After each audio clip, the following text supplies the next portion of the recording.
അയ്യപ്പേട്ട, CPM എന്ന് പറയുന്ന പാർട്ടിയുടെ സംഘടനാ രൂപരേഖകളിൽ വ്യക്തിപൂജയ്ക്ക് എന്തെങ്കിലും സ്ഥാനമുണ്ടോ? അത് ചെയ്യാം, അങ്ങനെ എന്തെങ്കിലും ഒരു കാര്യം എഴുതി ചേർക്കപ്പെട്ടിട്ടുണ്ടോ?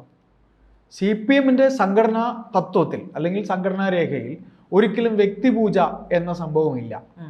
വ്യക്തിപൂജ എന്ന് പറയുന്നത് CPM-ൽ ഇല്ല എന്നാണ് എൻ്റെ അർത്ഥം. അപ്പോൾ ഇപ്പോൾ നമ്മൾ കണ്ടുവരുന്നത് CPM-ൽ വ്യക്തിപൂജ അത് പിണറായി വിജയന് മാത്രമേ ആകാവൂ. പക്ഷെ ഏറ്റവും ഒടുവിൽ പിണറായി ദ ലെജൻഡ് എന്ന് പറയുന്ന ഡോക്യുമെന്ററി അത് പ്രദർശിപ്പിക്കപ്പെട്ടില്ല. പക്ഷെ എന്നിരുന്നാൽ പോലും അത് പ്രദർശിപ്പിക്കപ്പെട്ടു. കമലഹാസനാണ് അത് നിർവഹിച്ചത്. തെറ്റ് വന്നു. അതൊരു അപമതിപ്പായി. അതെ. അപ്പോ അത്തരത്തിൽ പറയുമ്പോൾ അദ്ദേഹത്തിന് മാത്രമാണോ ഇത് അവകാശപ്പെട്ടത്? മറ്റാർക്കും ഇത് പാടില്ലേ?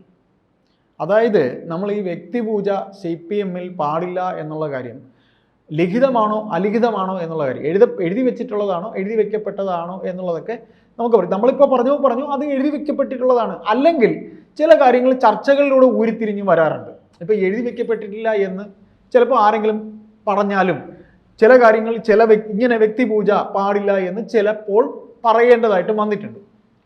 അപ്പോൾ ഇപ്പോൾ ഇങ്ങനെ പറയേണ്ട കാര്യം, പിണറായി വിജയൻ എന്ന മുഖ്യമന്ത്രിക്ക് മാത്രമേ ഉള്ളൂ അനുവദനീയമായിട്ട് വ്യക്തിപൂജയെ പാടുള്ളൂ. വ്യക്തിപൂജയിൽ അദ്ദേഹം സ്വയം വളരെ ആഹ്ലാദമാണ്. അദ്ദേഹം പറയുന്നത് എന്നെയല്ല പ്രകീർത്തിക്കുന്നത്, പാർട്ടിയെയാണ് എന്നാണ്. അതൊരിക്കലും നമുക്ക് വിശ്വസിക്കാൻ പറ്റുമോ? അതിൽ പറയുന്നത് ഇന്ന വീട്ടിൽ ഇന്നാരുടെ മകനും ഇന്ന ആളുടെ മകനും ഇന്ന അച്ഛൻ്റെയും അമ്മയുടെ പേര് സഹിതം പറയുമ്പോൾ അത് മാത്രമല്ല അദ്ദേഹം പിന്നെ എങ്ങനെ അദ്ദേഹത്തിന് അത് പറയാൻ കഴിയും? അതൊക്കെ വെറുതെ എന്നെയും നിങ്ങളെയൊക്കെ വിഡ്ഢികളാക്കാനാണ്, അത് പാർട്ടിക്കാരെയും വിഡ്ഢികളാക്കാനാണ്. കാര്യം ഇതിൽ നമ്മൾ എടുത്തു പറയേണ്ട ഒന്ന് രണ്ട് കാര്യങ്ങളുണ്ട്. ഈ വ്യക്തിപൂജ എന്ന വിഷയം പിണറായി വിജയനിൽ ഇപ്പോൾ ആദ്യമായിട്ട് വരുന്നതല്ല. CPM-ൽ കാലാകാലങ്ങളായി ഇങ്ങനെ വ്യക്തിപൂജ വന്നിട്ടുണ്ട്. CPM-ലല്ല, ഇതിപ്പോൾ പാർട്ടിക്കകത്ത് അദ്ദേഹത്തിന് ഇങ്ങനെ ഒരു ബിംബമാക്കാൻ ശ്രമിക്കുന്നതാണ്. എന്നാൽ മറ്റു നേതാക്കളൊക്കെ തന്നെ ബഹുജനങ്ങളാണ് അവർക്ക് വ്യക്തിപൂജ ചെയ്തിട്ടുള്ളത്. അതിന് ഉദാഹരണം VS. അതായത് ഇപ്പോൾ ഒരു വ്യക്തി നല്ലൊരു വ്യക്തിയാണെന്നുണ്ടെങ്കിൽ സമൂഹമാണ്, ബഹുജനങ്ങളാണ് അവരാണ് കൊടുക്കേണ്ടത്. അല്ലാതെ 6 ലക്ഷം മെമ്പർമാരുള്ള ഒരു പാർട്ടിയല്ല അദ്ദേഹത്തിന് വ്യക്തിപൂജ ചെയ്യേണ്ടത്. അത് നിക്ഷിപ്ത താല്പര്യങ്ങൾ മനസ്സിൽ കണ്ടുകൊണ്ടാണ് അങ്ങനെയൊക്കെ ചെയ്യുന്നത്.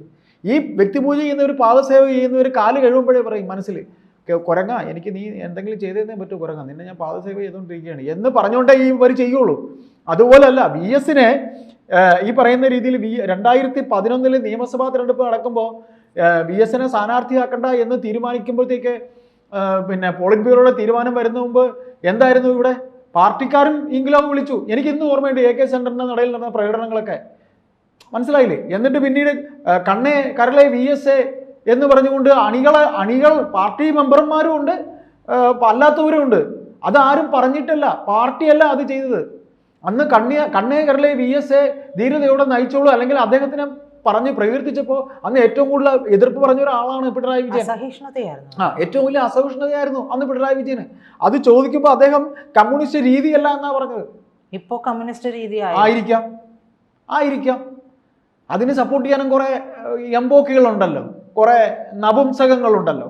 അപ്പോൾ അങ്ങനെ പറയുമ്പോൾ ഇത്തരത്തിൽ പാർട്ടി അല്ലെങ്കിൽ ബഹുജനം ഇഷ്ടപ്പെട്ട നേതാക്കൾ നിരവധിയുണ്ട്. 1986 MP രാഘവനെ എന്തായിരുന്നു ബദൽ രേഖ ഉണ്ടാക്കി എന്ന് പറഞ്ഞുകൊണ്ട് MP രാഘവനെ പുറത്താക്കി. പ്രജിത സത്യത്തിൽ MP രാഘവൻ എന്ന ബിംബം, MP രാഘവൻ എന്ന നേതാവ് കേരളത്തിൽ അത്ര കണ്ട് അണികളുടെ ഇടയിൽ ഇഷ്ടപ്പെട്ട ആളായിരുന്നു. അത് ചരിത്രത്തിൽ രേഖപ്പെടുത്തിയ സത്യമാണത്. MBR എന്ന് പറഞ്ഞാൽ ഇന്നും രക്തം തിളയ്ക്കുന്ന എത്ര പഴയ കമ്മ്യൂണിസ്റ്റുകാരനെന്നറിയോ? MBR-നെ കുറിച്ച് ഞാനൊരു ചെറിയ ഉദാഹരണം പറഞ്ഞുതരാം. MBR എന്ന നേതാവ് തിരുവനന്തപുരത്ത് കരുണാകരൻ നേമത്തും മാളയിലും മത്സരിക്കുമ്പോൾ എനിക്ക് പറഞ്ഞു കേട്ട എൻ്റെ ഒരു അറിവാണ്. അപ്പോൾ കരുണാകരൻ 2 സ്ഥലത്ത് മത്സരിക്കുന്നുണ്ട്. അപ്പോൾ CPM-ന്റെ കാൻഡിഡേറ്റ് ആയിട്ട് അന്ന് VJ തങ്കപ്പൻ ആണ് സ്ഥാനാർത്ഥി. VJ തങ്കപ്പൻ എന്ന് പറഞ്ഞൊരു പഴയ മന്ത്രി. അന്ന് MBR അവിടെ ഒരു വെള്ള മുണ്ടൊക്കെ എടുത്ത് ഒരു മലപ്പുറത്തെ മലബാറുകാരൻ്റെ ആ ഒരു സ്റ്റൈലിലൊക്കെ അവിടെ നിൽക്കുവാണ്, തലയിൽ കെട്ടൊക്കെ കെട്ടി.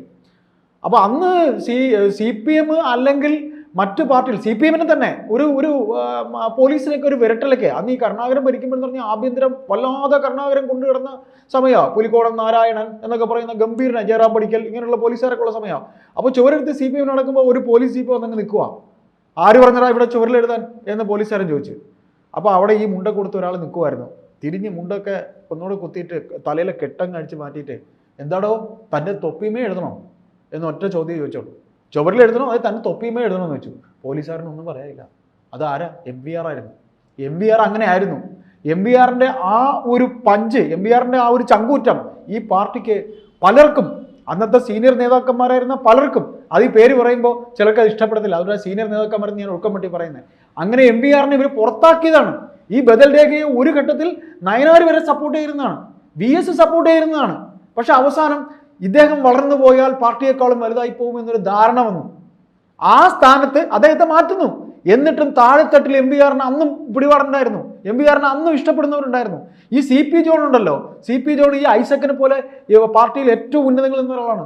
ഈ CP ജോൺ അദ്ദേഹത്തിലൂടെ പോയതിനു ശേഷം അദ്ദേഹത്തിന്റെ കരിയർ പോയത്. അപ്പൊ അങ്ങനെ പറയാനുണ്ട്. അപ്പൊ നമുക്ക് ചോദിക്കാനുള്ളത്, MBRന്റെ താഴെത്തട്ടിൽ അത്രയും ആൾക്കാരുണ്ടെന്ന് പറയുമ്പോൾ അന്ന് വ്യക്തിപൂജ ആണ് എന്ന് പറഞ്ഞ് തള്ളിയവരുടെ കൂട്ടത്തിൽ ഈ പിണറായി വിജയൻ ഉണ്ടായിരുന്നു. പിന്നെ നമുക്ക് പറയാനുണ്ട്, MBRന് ശേഷമാണെന്നുണ്ടെങ്കിൽ പിന്നെ 2016 സർക്കാരിൽ ശൈലജ ഉണ്ടായിരുന്നു. KK ശൈലജ പാർട്ടിയെക്കാളും ഭയങ്കരമായ വ്യക്തിപൂജ നേരിടുന്നു. KK ശൈലജ ആരോഗ്യമന്ത്രി എന്ന രീതിയിൽ പേരെടുക്കുന്നു. സഹിക്കാൻ കഴിയുന്നില്ല, അസഹിഷ്ണുത. എന്ത് ചെയ്തു? അതിനെ തടയിട്ടു അല്ലേ? പിന്നീട് ഇങ്ങോട്ട് നമുക്ക് പറയാനാണെന്നുണ്ടെങ്കിൽ ഉയർന്നു കേട്ടു. പിന്നീട് നമുക്ക് പറയാൻ 2009, 2011, 2016 ഈ കാലഘട്ടങ്ങളിലൊക്കെ പിണറായി വിജയനാണ് പാർട്ടിയുടെ സെക്രട്ടറി ആയിരുന്നത്. അന്ന് വെച്ച ഫ്ലെക്സുകളൊക്കെ നിങ്ങൾക്ക് ഓർമ്മയുണ്ടോ? അന്ന് ഉയർന്ന ഫ്ലെക്സുകളിലെ പിണറായി വിജയന്റെ തലയുടെ വലിപ്പം, ഫോട്ടോയുടെ വലിപ്പം നിങ്ങൾക്ക് ഓർമ്മയുണ്ടോ? എനിക്ക് ഓർമ്മയുണ്ട്. അപ്പോൾ അത്തരത്തിൽ അങ്ങനെയൊക്കെ തനിക്കെന്തുമാകാം. 27 വർഷം പാർട്ടിക്കകത്ത് ഉണ്ടായിരുന്ന P ജയരാജൻ, 27 വർഷം സംസ്ഥാന സമിതിയിൽ ഉണ്ടായിരുന്ന P ജയരാജനെ ഇന്ന് വരെ സംസ്ഥാന സെക്രട്ടേറിയറ്റിൽ CCയിൽ സെൻട്രൽ കമ്മിറ്റിയിൽ എടുത്തിട്ടില്ല. എന്താ എടുക്കാത്ത? P ജയരാജനെ കണ്ണൂരത്തെ പാർട്ടി സഖാക്കൾ വ്യക്തിപൂജ ചെയ്യുന്നു അല്ലേ? കണ്ണൂര് P ജയരാജൻ എന്ന് പറയുന്ന വികാരത്തെ അട്ടിമറിക്കാനൊന്നും പിണറായിക്ക് ഇതുവരെയും കഴിഞ്ഞിട്ടില്ല. അട്ടിമറിച്ചോടോ? അതാണ് അദ്ദേഹം CCയിലും വന്നില്ല. അദ്ദേഹം വന്നില്ല, പക്ഷെ ജനങ്ങളുടെ മനസ്സിൽ PJക്കുള്ള ഒരു സ്ഥാനമുണ്ട്, അതൊന്നും മാറ്റാൻ കഴിയില്ല. അത് ഈ പാർട്ടിയിലെ വലിയ ഘടാഘടിയന്മാർ സമ്മതിക്കുമോ? അതൊന്നും സമ്മതിക്കില്ല. എനിക്ക് തോന്നുന്നില്ല. ഞാൻ ആ ഒരു നാട്ടിൽ ഇടക്കെങ്കിലും പോകുന്നത് കൊണ്ട് സംസാരം എനിക്ക് കിട്ടിയിട്ടുള്ള ഒരു കാര്യം അതാണ്. തീർച്ചയായിട്ടും. അതിനുശേഷം നമുക്ക് പറയാനുള്ളത് 75 വയസ്സിന്റെ മാനദണ്ഡം പറഞ്ഞു അല്ലേ? അത് ആർക്ക് വേണ്ടി 75 വയസ്സിന്റെ മാനദണ്ഡം ഉണ്ടാക്കിയത്? സുധാകർ ഇപ്പോഴും പറയാറുണ്ട്. 75 വയസ്സ് അദ്ദേഹത്തിന് ബാധകമല്ല അല്ലേ? പിണറായി വിജയന് ബാധകമല്ല. അല്ല, അദ്ദേഹം ഉണ്ടല്ലോ ഇപ്പോഴും, അദ്ദേഹത്തിന് ഇളവല്ലേ? അത് നമ്മുടെ സംശയം. അതാണ് ഞാൻ ചോദിക്കുന്നത്. എല്ലാം തനിക്കാകാം, തനിക്കാക്കി വിടക്കാക്കുക എന്നൊരു പഴഞ്ചൊല്ലുണ്ട്. തനിക്കാക്കി വിടക്കാക്കുക. പിന്നെ മറ്റൊന്നുകൂടെ പറയുന്നുണ്ട്. ഇപ്പോ CPM എന്ന് പറയുന്ന പാർട്ടി, CPM അല്ല, കോർപ്പറേറ്റ് പാർട്ടി, എനിക്കറിയില്ല, എനിക്ക് എന്ത് പറയണമെന്ന് എനിക്ക് അതിനെക്കുറിച്ച് അറിയില്ല. 11 നിലയുള്ള AK സെന്റർ വന്നു. ഈ AK സെന്ററിന്റെ ആധാരം ആരുടെ പേരിലാണ്? പഴയ AK സെന്ററിന്റെ ആധാരം എന്ന് പറയുന്നത് പാർട്ടി സഖാക്കളെ, ഇപ്പൊ പാർട്ടി ജനറൽ സെക്രട്ടറി പണ്ടൊക്കെ. ഇപ്പൊ ഈ ആധാരം ആരുടെ പേരിലാണ്? അല്ലേ? അതും പുറത്തു പറയണല്ലേ? അത് പറയണ്ടേ? അത് ആധാരം ആരുടെ? അത് എങ്ങനെയാണ്? എന്നിട്ട് ഈ ഫണ്ട് അണികളെ എന്നൊക്കെ പിരിച്ചത് എനിക്കറിയില്ല. എന്തായാലും നമുക്ക് വേണ്ടപ്പെട്ടവരുടെ നിന്നും കാശ് പിരിച്ചെന്നും ചോദിച്ചാൽ എന്റെ പിരിവ് നടന്നതായിട്ടുള്ള ഒരു അറിവും ഇല്ല. ആ ഫണ്ട് എവിടുന്ന് വന്നേ? പിന്നെ ഒന്നുകൂടെ ഇതിൽ പറയാനുണ്ട്. ഈ 11 നില കെട്ടിടത്തിന്റെ ഉദ്ഘാടനം പാർട്ടിയുടെ ജനറൽ സെക്രട്ടറിയായി ബേബി ഇരിക്കുമ്പോൾ, ബേബി അല്ല ഇനാഗുറേറ്റ് ചെയ്തത്, പിണറായി വിജയനാണ് ഇനാഗുറേറ്റ് ചെയ്തത്. പോൾ ബ്യൂറോയിലെ ഷെഡിതാവ്, കേവലം ഒരു സംസ്ഥാനത്തെ മുഖ്യമന്ത്രി, അദ്ദേഹമാണ് ഇനാഗുറേറ്റ് ചെയ്തത്. അപ്പോൾ എല്ലാം അദ്ദേഹത്തിലേക്ക് ബിംബം, അതായത് ഒരു ടേം കൂടെ അധികാരത്തിൽ വരാനായി, നായകനായി, ബിംബമായി, നാടിന്റെ രക്ഷകനായി മുഖ്യമന്ത്രി പോലും ഉണ്ട്. എവിടെ നിന്നാണ് ഫണ്ട് എന്നുള്ളതിന്റെ രഹസ്യങ്ങളൊക്കെ ഒരുപക്ഷെ നാടിന്റെ രക്ഷകൻ അതിൽ പോലും മറഞ്ഞിരിക്കുന്നുണ്ട്. നമുക്ക് വരികൾക്കിടയിലൂടെ ഇതൊക്കെ വായിച്ചെടുക്കാൻ വലിയ ബുദ്ധിമുട്ടൊന്നുമില്ല. വരികൾക്കിടയിലൂടെ നിങ്ങൾ വായിച്ചെടുത്താലും നിങ്ങളെയും പറ്റിക്കും. പറ്റിക്കപ്പെടുന്നതല്ല ചേട്ടാ, അത് അവർ കണ്ണടച്ച് വിശ്വസിക്കുന്നതാണ്. നമുക്കിത് മനസ്സിലാവുന്നത് നമുക്കിപ്പോൾ പോയിട്ട് ഇന്ന് പോയിട്ട് മാറി നിൽക്കൂ എന്ന് പറയാനുള്ള അതിനുള്ള ഒരു പവർ നമുക്ക് ഇല്ലാത്തത് കൊണ്ടാണ് ജനം മിണ്ടാതിരിക്കുന്നത്. അപ്പോൾ ഇതിൽ നമുക്ക് ഒന്നേ പറയാനുള്ളൂ. ഒന്നാം പിണറായി സർക്കാരിന്റെ കാലത്ത് KK ശൈലജയെ മാറ്റി നിർത്തി അല്ലേ? അവർക്ക് പുരസ്കാരം കിട്ടിയതിനെയൊക്കെ വളരെ അവമതിപ്പോടെ കളഞ്ഞു. 2025 ചെറുപ്പക്കാരും മതി, വേറെ ആരും വേണ്ടെന്ന് പറഞ്ഞ് മന്ത്രിസഭയിൽ അദ്ദേഹം, അല്ലെ ഇപ്പോഴത്തെ മന്ത്രിസഭയുടെ കാര്യം ഞാൻ പറയുന്നത്, അദ്ദേഹത്തിന്റെ പേര് മാത്രം. അപ്പോൾ ഇതിൽ ഒന്ന് മാത്രമേ പറയാനുള്ളൂ. വ്യക്തിപൂജ എന്ന് പറയുന്നത് പിണറായി വിജയന് മാത്രമേ ആകാവൂ. തനിക്ക് മാത്രം എല്ലാം ആകാം, ബാക്കിയുള്ളവരൊന്നും ആകാൻ പാടില്ല. എന്നിട്ട് പ്രീത തുടക്കത്തിൽ പറഞ്ഞത് ആ ഡോക്യുമെന്ററിയിൽ അത് പാർട്ടിയെക്കുറിച്ച് പറഞ്ഞാണ് അല്ലേ? അങ്ങനെയാണ് പറയുന്നത്. ശരി ആവട്ടെ, എന്തായാലും വെള്ളം തൊടാതെ പ്രജിത പറഞ്ഞതല്ല. അല്ല, പ്രീത പറഞ്ഞതെന്നല്ല ഞാൻ പറഞ്ഞത്, പ്രീത പറഞ്ഞതെന്നല്ല പറഞ്ഞത്. ഈ പറയുന്ന ആ പറഞ്ഞ വർത്തമാനം പ്രീത പറഞ്ഞു എന്നാണ് പറഞ്ഞത്, ഞാൻ പറഞ്ഞത് ഇത്രയേ ഉള്ളൂ. ഈ പറയുന്ന രീതിയിൽ ഇദ്ദേഹം പറയുന്നതിന് വെള്ളം തൊടാതെ വിഴുങ്ങുന്ന ഇവരൊക്കെ തന്നെ കണ്ണേ കരളെ VSA എന്ന് പറഞ്ഞ് പുകഴ്ത്തിപ്പാടി അദ്ദേഹത്തിനെ ഭരണത്തിലേക്ക് എത്തിച്ചത് ഇതേപോലെ പാർട്ടിയിലുള്ളവരല്ല, ജനങ്ങളാണ്. അപ്പോൾ അത് ആർക്കും എഴുതി കൊടുത്തോ ഫോഴ്സ് ചെയ്തോ അല്ല, ഏതെങ്കിലും ഒരു എംപ്ലോയീസ് അസോസിയേഷൻ അല്ല അത് പറഞ്ഞത്.